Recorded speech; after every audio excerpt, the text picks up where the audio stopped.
36절로 33절 말씀 함께 교독하실 때 제가 먼저 읽겠습니다. 여섯째 달에 천사 가브리엘이 하나님의 보내심을 받아 갈릴리 나사렛이란 동네에 가서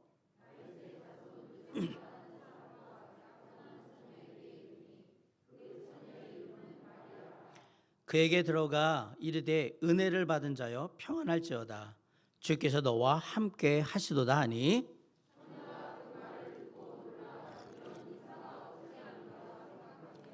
천사가 이르되 마리아여 무서워하지 말라 네가 하나님께 은혜를 입었느니라.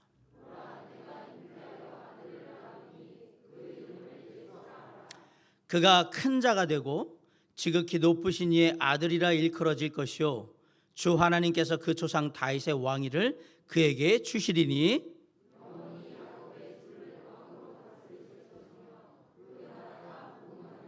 아멘. 사랑과 은혜가 풍성하신 아버지 되시기 바랍니다.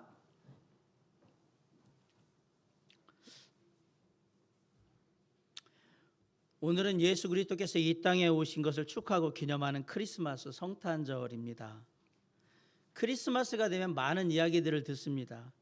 백화점이나 유통업체들은 크리스마스 세일을 하니까 빨리 와가지고 물건을 사라고 우리에게 외칩니다. 제법 유명한 의류 업체들은 비싼 모피 코트를 크리스마스 세일로 특별 세일로 싸게 줄 테니까 와서 한번 입어보고 사가라고 유혹을 합니다. 주변에 있는 친구들은 크리스마스 이브부터 연말까지 크리스마스를 기점으로 올 한 해의 모든 스트레스를 다 날려버려야 하니까 끝까지 놀아보자. 우리에게 놀기 좋은 곳이 있다. 이렇게 밤새 한번 놀아보자. 이렇게 속삭입니다. 더불어 거리의 구색은 남비는 주변의 가난한 이웃들을 생각하자며 우리에게 종소리를 들려줍니다. 극장가에서는 크리스마스를 겨냥한 작품들이 상영이 되고요. TV에서는 성탄 특집 프로그램을 통해서 꼭 보라고 그렇게 우리에게 목소리를 높입니다. 로마의 바티칸에서는 교황이 그리고 각 종교단체의 대표들은 나름대로 성탄 메시지를 발표하고요. 각종 사회, 문화, 그다음에 예술단체들도 성탄절을 맞아서 성명 비슷한 것들을 발표하기도 합니다. 그런데 이 수많은 세상의 말들과 이야기들 가운데서 정말 우리가 들어야 될 이야기는 무엇일까요? 세상에서 우리에게 들려오는 수많은 이야기들 중에서 그 중에는 우리가 듣지 말아야 될 이야기들도 있고요. 들으나 안 들으나 우리하고 별 상관없는 그저 그런 이야기들도 있습니다. 이런 이야기들을 듣다 보면 그냥 관심 갖지 말아야 될 얘기들에 관심을 갖게 되면 우리가 정작 들어야 될 이야기들을 놓치는 경우가 종종 있습니다. 제대로 듣기만 하면 우리의 삶에 큰 기쁨이 되고 그리고 평안이 될 수 있는 그런 이야기들이 있는데 그것들을 놓치는 거예요. 놀랍게도 이런 이야기는 지금 세상에서 전해지는 많은 이야기들 속에는 없습니다. 왜냐하면 이 이야기는 이미 오래전 첫 번째 크리스마스 때 전해진 이야기이기 때문에 그렇습니다. 이 이야기는 오늘 그 첫 번째 크리스마스와 관련된 가장 먼저 우리에게 전해진 이야기에 관한 내용입니다. 우리가 크리스마스 때 꼭 들어야 될 이야기가 뭘까? 첫째는 우리가 은혜의 이야기를 들어야 합니다. 오늘 본문에 보면 천사 가브리엘이 갈릴리 지방의 한 젊은 목수인 요셉의 약혼녀 마리아에게 나타나는 일로 시작이 됩니다. 천사 가브리엘은 이스라엘 백성들이 오랫동안 기다렸던 메시아, 즉 그리스도를 마리아가 초자연적인 방법으로 잉태하게 될 것이라고 알려주고 있습니다. 천사 가브리엘은 하나님의 보내심을 받고 갈릴리 나사렛이라는 곳에 가서 마리아를 만나서 이렇게 인사합니다. 우리 28절 한번 다 같이 읽어볼까요? 시작.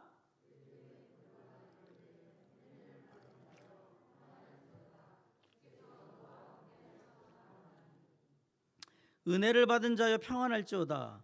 천사 가브리엘의 인사말을 듣고 마리아는 도대체 이 말이 무슨 뜻인가 라고 되게 궁금했을 겁니다. 그러자 천사 가브리엘이 안으로 들어가면서 다시 말을 합니다. 우리 30절 한번 다 같이 읽어보겠습니다. 시작. 천사가 이르되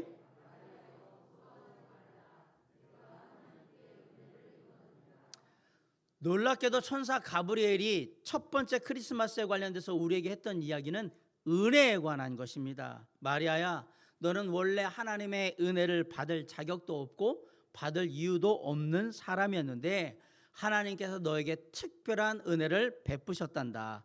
그러니 두려워하지 말고 평안하고 하나님이 너와 함께 하실 것을 믿어라 라고 얘기하고 있는 거예요.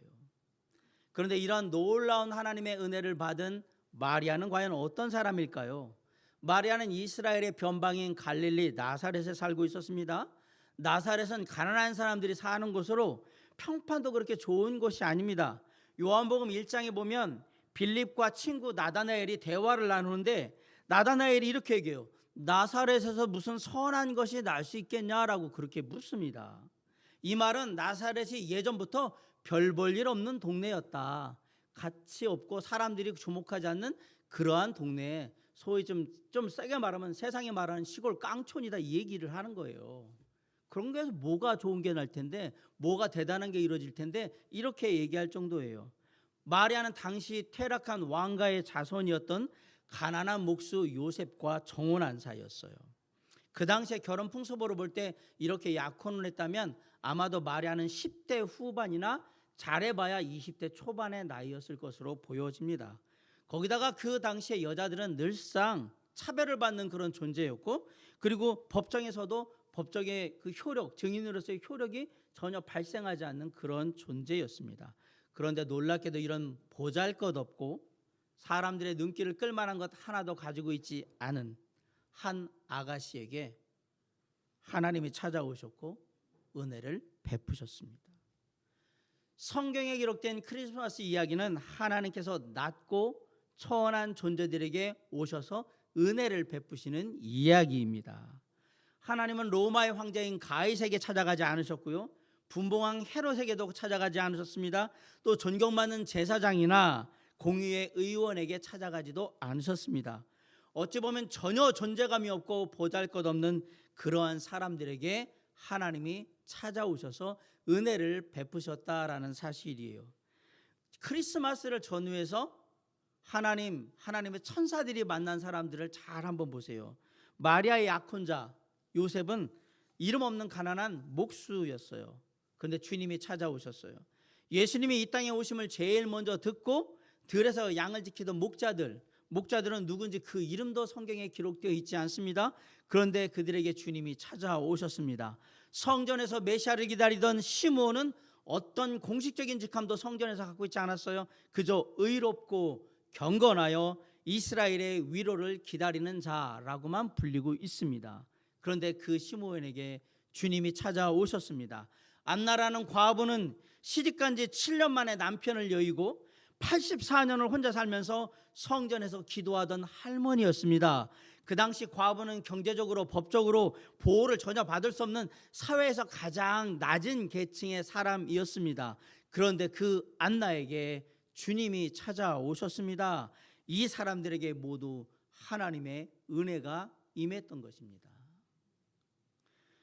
세상에 눈으로 볼 때는 전혀 보잘것없는 자들이지만 하나님은 이들을 찾아오셔서 은혜를 베푸셨습니다. 그리고 이 사람들을 은혜를 받은 자라고 부르셨습니다. 비록 가진 것도 별로 없고 배운 것도 별로 없고 사람들이 잘 알아주지도 않고 그렇게 예쁘지도 않고 똑똑하지도 않고 건강하지도 않은데 하나님께서 함께 하셨고 하나님께서 은혜를 베풀어 주셨다라는 사실입니다. 이런 은혜의 이야기가 바로 진짜 크리스마스 이야기인 것입니다. 가끔씩 내가 마리아와 같다라는 생각 안 하십니까? 남들에게 주목받는 것 하나도 없고 남들 보기에 그리 대단한 사람도 아니고 가끔은 난 왜 이렇게 한심하고 답답할까 이런 생각도 들고 모두가 즐겁고 풍성한 크리스마스를 지내는데 나만 혼자 있는 것 같고 외롭고 쓸쓸한 것 같고 이 즐거운 날에 뭔가 기쁨과 은혜를 나눌 사람이 주변에 별로 없는 것 같고 이런 당신에게 아주 기쁜 소식을 전해드립니다. 하나님이 당신과 함께 하시며 당신에게 은혜를 베푸실 것입니다. 저와 여러분 속에 예수 그리스도 하나님이 분명히 함께 하신다면 우리는 분명히 하나님의 은혜를 누리게 될 것입니다. 하나님께서 세상의 그 어떤 것과도 비교할 수 없는 아주 놀라운 선물을 우리에게 주셨다는 사실을 잊지 마시기 바랍니다. 로마서 8장 32절에 자기 아들을 아끼지 아니하시고 우리 모든 사람을 위하여 내주신 이가 어찌 그 아들과 함께 모든 것을 우리에게 주시지 아니하겠느냐. 가장 좋은 것을 주신 하나님. 맞습니다. 하나님은 아들 예수 그리스도를 마음속에 소유한 사람들에게 세상의 모든 것을 다 주신 거나 마찬가지예요. 그렇기 때문에 우리는 이미 하나님의 큰 은혜를 받았다는 사실을 잊지 마셔야 합니다. 진짜 우리가 감당할 수 없는 큰 선물이 우리에게 이미 주어졌다라는 사실을 기억하셔야 합니다.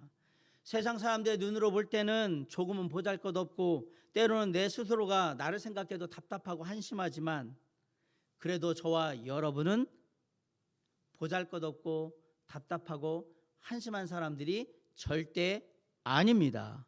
왜냐하면 우리는 이해할 수 없는 놀라운 하나님의 은혜를 이미 받은 사람들이기 때문에 그렇습니다.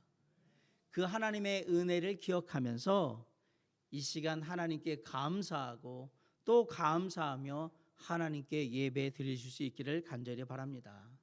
오늘 보니까 세상에서 가장 밑바닥에 있었던 마리아에게, 비천하고 지극히 볼 것 없는 마리아에게 하나님께서 은혜를 베푸시고 임하셨던 것처럼 부족하고 연약한 저와 여러분에게 동일한 크리스마스의 풍성한 은혜가 함께할 수 있도록 주님이 역사해 주실 것입니다. 크리스마스는 은혜의 이야기가 전해지는 날이다. 그 은혜의 주인공이 바로 저와 여러분이란 사실을 잊지 마시기 바랍니다. 두 번째로 우리가 크리스마스에 들어야 될 이야기는 구원의 이야기입니다. 하나님께로부터 내려진 은혜를 확인한 다음에 천사 가브리엘은 마리아가 초자연적으로 낳을 아들에 대해서 설명을 합니다. 우리 31절부터 33절까지 한번 읽어볼까요? 시작. 보라, 네가 잉태하여 아들을 낳으리니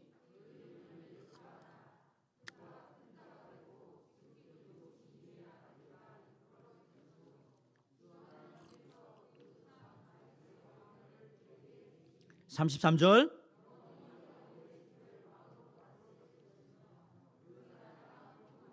아멘. 먼저 아들을 낳으면 그 이름을 예수라고 부르라고 했어요. 예수라는 이름은 하나님께서 구원하신다 이 뜻이에요. 그게 예수의 예수. 그리고 그 예수가 장차 큰 자, 위대한 인물이 될 것이며 지극히 높으신 이의 아들, 하나님의 아들이라고 일컬어질 거라고 했습니다. 그리고 또한 하나님께서 그 아들에게 다윗의 왕위를 주실 거라고 했어요. 이 땅을 다스리는 통치자가 되게 할 거다. 영원히 야곱의 집을 왕으로 다스릴 것이라고 그렇게 분명히 말했습니다. 이 말은 이스라엘 백성들이 오랫동안 기다렸던 메시아가 바로 예수님이시라는 사실을 분명하게 얘기를 해주고 있습니다. 그리고 이 예수님이 이스라엘을 통치할 왕, 또한 우리를 통치한 온 인류를 통치할 왕이 되시며 당신의 나라를 이루시고 영원히 다스리실 것이다 라고 얘기를 하고 있는 거예요. 천사 가브리엘의 이야기는 다 무엇에 집중되어 있는지 아십니까? 크리스마스 특선 영화나 크리스마스 특별 프로그램 특집 쇼나 번쩍거리는 크리스마스 추리 장식이나 백화점의 크리스마스 세일에 집중되어 있지 않습니다. 천사 가브리엘의 이야기는 하나님께로부터 오셔서 우리를 구원하실, 세상을 구원하실 구원자 예수에 대해서 집중하고 있다라는 사실이에요. 크리스마스는 한 연약한 아기와 이 연약한 아기를 다소곳하게 바라보고 있는 순결한 어머니의 이야기가 아닙니다. 크리스마스는 구원자 예수 그리스도에 대한 이야기입니다. 크리스마스는 하나님께서 세상을 너무나도 사랑하셔서 하늘의 보좌, 하늘의 영광을 버리시고 친히 인간의 몸을 입고 이 땅에 오셔서 모든 사람의 죄와 죽음으로부터 구원하시는 구원의 이야기의 시작인 겁니다. 크리스마스는 예수님이 우리 인간들의 왕이 되셔서 영원히 다스리신다는 하나님 나라 구원의 계획이 본격적으로 실행된 그 첫날인 거예요. 마리아의 입장에서 생각해 볼 때 이 소식이야말로 마리아가 가장 들어야 될 이야기가 아닐까 생각해 봐요. 당시 마리아와 동시대에 살던 사람들이 짓눌린 문제들을 한번 생각해 보세요. 나라는 로마의 압제하에 있습니다. 사람들은 자유와 평화를 다 빼앗기고 있습니다. 계속되는 빈곤의 문제는 자신과 자신의 가족들의 생존을 위협하기도 합니다. 제사장과 같은 종교의 지도자들은 타락해서 사람들을 하나님께 인도하기는커녕 돈과 명예를 쫓기에 급급했습니다. 그들은 제사보다 제밥에 더 관심이 많았고요, 자기들끼리 누가 더 많이 그것들을 가질 수 있는가 하고 기득권을 쟁탈하는 데 혈안이 되어 있었어요. 그나마 의롭다고 평가됐던 바리새인들조차도 오히려 죄인들을 멀리하고 율법으로 사람들을 정죄함으로 말미암아 사람들을 죄책감에 쌓이게 만드는 그런 시대였어요. 특별히 갈릴리와 같은 변방에 사는 사람들은 점점 소망을 잃어가게 되었고 세상에 대해서 냉소적이 되고 그리고 악해져 가기 시작했습니다. 이런 절망적인 상황 속에서 천사 가브리엘은 구원의 이야기, 이 모든 것으로부터 건져냄을 받는 구원의 이야기를 지금 하고 있는 것입니다. 하늘로부터 한 구원자가 오셔서 이 모든 것들을 바르게 다 돌리실 것이다. 모든 사람들을 죄로부터 구원하실 것이고 이 세상의 나라, 이러한 정말 핍박과 압제와 빈곤이 함께하는 나라로부터 전혀 다른 영원한 나라를 세우실 것이며, 그리고 그 하나님의 나라에서 믿는 자들은 모두가 함께하게 될 거라고 그 구원에 대해서 지금 얘기하고 있는 거예요. 그 당시 마리아와 함께 살았던 동시대 사람들은 메시아를 통한 구원을 너무너무 갈망하고 있었어요. 오늘날도 마찬가지로 우리는 세상의 구원을 갈망합니다. 많은 사람들이 마음에 엉터리 같은 말도 안 되는 세상에서 우리가 이거 어떻게 살아야 될까라는 생각을 해요. 다 꼴 보기 싫어서 진짜 어딘가로 가버려야 되겠다라는 생각하는, 그래서 나는 자연인이다가 그렇게 인기를 끄는 건지 모르겠지만 아무튼 많이 그렇게 얘기를 해요. 요즘 대통령 후보로 나온 분들이 자기가 세상을 바꾸고 세상을 완전히 구원할 것 같이 얘기하는데 그들이 과연 구원할 수 있을 거라고 생각하십니까?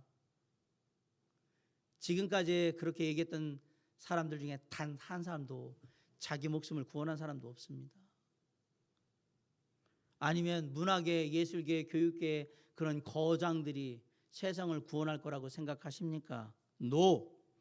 이런 상황 속에서 우리가 크리스마스에 반드시 들어야 될 이야기는 예수 그리스도께서 저와 여러분을 구원하셨다라는 이야기입니다. 예수님이 우리를 사랑하셔서 우리를 구원하시기 위해 이 땅에 오셨고, 그리고 우리를 죄신해서 우리의 모든 죄를 대신 지시고 십자가에 달려 죽으심으로 말미암아 당신의 목숨을 우리의 죄값으로 내어주심으로 말미암아 우리를 죄로부터 죽음으로부터 구원하셨다라고 말씀하시는 거예요. 많은 사람들이 크리스마스가 되면 되게 기분이 좋고 막 들떠 있는 것 같습니다. 그런데 왜 사람들이 들뜨고 즐거워하는지 그 이유를 아십니까? 이맘때 어제 오늘 저도 많이 들었어요. 거리를 지나거나 TV 라디오를 켜면 많이 나오는 캐럴 중에 하나가 기쁘다 구주 오셨네. 기쁘다 구주 오셨네. 만백성 맞아라. 아주 신나고 경쾌한 멜로디로 기쁘다 구주 오셨네. 이런데 사람들이 왜 계속 그러고 기쁘다 구주 오셨냐라고 막 흥얼흥얼거려요. 자신들이 듣고 있고 흥얼거리는 노래 중에 기쁘다 구주 오셨네에서 구주가 누군지 왜 기쁜 것인지 알고나 그 이 노래를 부르고 있냐라는 사실이에요. 구주가 누굽니까? 기쁘다 구주 오셨다라고 부르는데 그 구주가 누군지도 모르는데 기쁘다 구주 오셨네래요. 뭘 기뻐요? 구주가 누군지 알고 그 구주가 나와 어떤 관련이 있는지를 알아야 기뻐하는 거죠. 그런데 기쁘대요. 구주와 아무 관계도 없는 사람들이 왜 기쁘다 구주 오셨네를 부르는지를 모르겠어요. 저는 아무 관계가 없어요. 제 생각에는 구세주 때문에 기뻐하는 것 같지 않아요. 빨간 날, 공휴일, 노는 날이라서 그냥 기쁜 거예요. 우리를 구원하신 예수 그리스도를 우리가 왜 믿습니까? 비록 우리가 지금 교회 예배당에 나와 앉아 있지만 나를 위해 십자가에 달려 죽으신 예수 그리스도, 나의 죄를 대신 죄값을 대신함으로 나를 구원하신 구원자 되신 예수 그리스도, 그분이 나의 하나님이요 나의 구원자라고 고백한 사실이 없다면 당신은 아직까지도 크리스마스와 아무 상관이 없는 사람입니다. 우리가 크리스마스를 기뻐하려면 우리 안에 진정한 크리스마스, 구원의 이야기가 반드시 이루어져야 하기 때문에 그렇습니다. 크리스마스는 구원의 이야기거든요. 개인적으로 인격적으로 구원자 예수 그리스도를 마음에 반드시 모셔드려야 진짜 크리스마스, 기쁘다 구주 오셨네라고 말씀드릴 수 있는 거예요. 혹시 이 시간 죄 문제 때문에 고민하는 분들이 있습니까? 그러면 내가 죄인됨을 고백하시고 내 죄값을 대신 지시고 십자가에 달려 죽으신 예수 그리스도를 성경대로 믿으시기 바랍니다. 그 문제가 해결될 겁니다. 혹시 세상에 이런저런 문제와 크고 작은 고난이 나를 절망케 합니까? 예수님은 죄와 사망의 권세를 이기고 부활하셨어요. 이 말은 뭐냐면 우리의 삶을 괴롭히는 크고 작은 문제와 고난도 얼마든지 능히 이길 수 있는 능력이 우리 주 예수 그리스도 안에 있다라는 얘기입니다. 바꿔 얘기하면 예수 그리스도를 믿는 자 안에는 그 능력이 다 있다라는 얘기예요. 그래서 이 예수 그리스도를 믿는 사람들에게는 무엇이 있느냐? 약속된 하늘의 소망이 있는 거예요. 우리가 이 모든 걸 다 이기고 마침내 어디에 간다? 하나님의 나라에 가게 될 거라는 소망이 있는 거예요. 예수 그리스도께서 이 죄악된 세상으로부터 우리를 구원하시고 하나님의 나라를 이루실 겁니다. 어려움이 있더라도 조금 더 견디고 참고 나아간다면, 그리고 그 가운데서 하나님의 나라와 그 의를 구한다면 언젠가 주님께서 다시 오셔서 하나님의 나라를 세우시고 공평과 정의로 영원히 이 나라를 다스리게 되실 겁니다. 우리 주 예수 그리스도의 이야기 크리스마스, 예수님은 과거에도 구원하셨고 지금도 구원하고 계시며 언젠가 완전히 구원을 이루실 구원자 하나님으로 우리에게 오실 것입니다.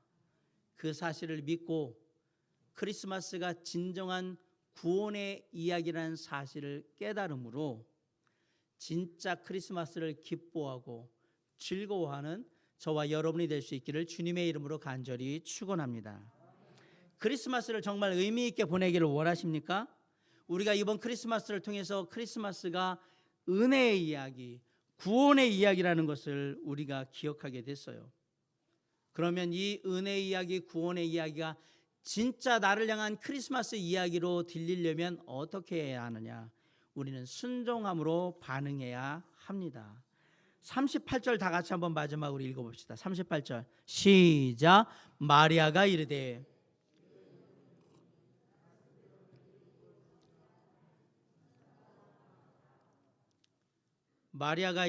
주의 여종이오니 말씀대로 내게 이루어지이다. 이 말은 처녀가 아이를 가졌다라는 부끄러움과 수치, 어떻게 보면 약혼자가 오해할 수 있는 사실, 이론에 잘못하면 파혼을 당하고 더 심하면 사람들에게 조롱과 비난을 당하며 그것을 감수하다가 견디지 못하면 극단적인 선택을 할 수 있는 그러한 상황, 혹 요행이 살아난다 할지라도 평생토록 더러운 여자라는 꼬리표를 달고 살 수 있는 그 모든 가능성을 다 감수하겠다라고 지금 고백하고 있는 겁니다. 사실 인간적으로 보면 크리스마스는 마리아라는 한 여인의 엄청난 희생과 헌신적인 순종 때문에 이루어진 겁니다.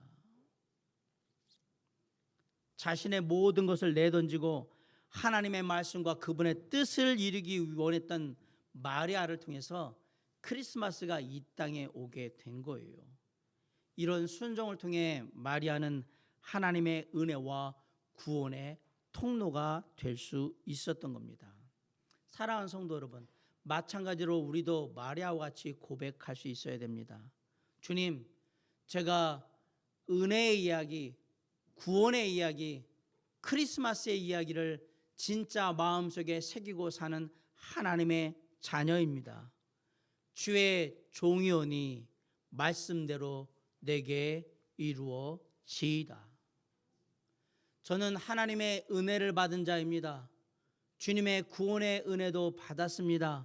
이제 내 삶은 주님의 뜻대로 이루어진 삶이 되길 원합니다 라고 순종의 고백을 반드시 해야 할 것입니다.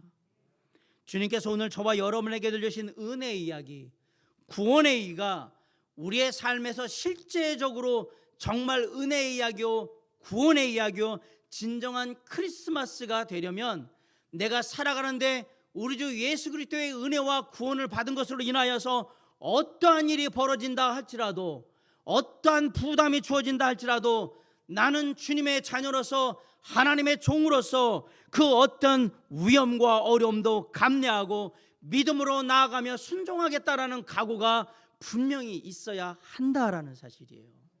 그래야 진짜 크리스마스가 완성되는 거예요. 우리의 이런 믿음의 순종을 통해서 하나님은 당신의 은혜와 구원을 분명히 이루어 주실 것이고, 누군가는 그러한 은혜와 구원의 이야기, 크리스마스의 진짜 이야기를 아는 저와 여러분을 통해서 진짜 크리스마스의 이야기를 통해 예수 그리스도를 만나는 놀라운 역사가 이루어지게 될 것입니다. 사랑하는 성도 여러분, 크리스마스는 진짜 은혜의 이야기고 진짜 구원의 이야기입니다. 크리스마스는 산타클로스나 루돌프 사슴의 이야기도 아니고 선물의 이야기도 아니며, 그리고 성탄 특집 영화나 쇼의 이야기도 아닙니다. 크리스마스는 하나님이 하늘의 영광을 버리시고 이 땅에 오셔서 우리에게 놀라운 은혜를 베푸신 이야기이고, 그 하나님이 저와 여러분의 모든 죄를 대신 지시고 십자가에 달려 죽으심으로 우리의 구원을 이루시는 첫 번째 시작을 알리는 구원의 이야기입니다. 여기에 계신 많은 분들은 이미 그 놀라운 은혜의 이야기, 구원의 이야기가 나를 위한 이야기라고 믿고 사시는 분이기 때문에 이제 우리가 주님 앞에 다시 한번 이 크리스마스를 기억하면서 함께 생각해야 될 것은, 나도 마리아처럼 은혜의 이야기, 구원의 이야기, 진짜 크리스마스가 나와 우리 주변의 사람들에게 이루어질 수 있도록 내 삶이 주님의 말씀대로 이루어지는 삶으로 드려져야겠다라고 순종함으로 마지막 크리스마스 이야기의 마침표를 찍을 수 있기를 간절히 바랍니다. 사랑하는 성도 여러분, 오늘은 크리스마스입니다. 우리 주 예수 그리스도의 은혜가 우리에게 임한 날입니다. 우리 주 예수 그리스도의 구원이 우리에게 임한 날입니다. 그 아침에 저와 여러분에게 진짜 크리스마스가 임하여서 오늘 이 시간 주님의 은혜와 구원의 크신 사랑이 넘쳐나고, 정말 그 은혜와 구원의 크신 사랑에 감사하여서 이 땅의 삶을 다하는 그날까지 우리가 주님의 뜻대로 주의 말씀을 이루는 귀한 삶으로 우리의 삶을 헌신하겠다고 순종함으로 주님을 기쁘시게 하는 저와 여러분, 우리 모두가 될 수 있기를 우리 주 예수 그리스도의 이름으로 간절히 축원합니다. 기도하겠습니다. 사랑과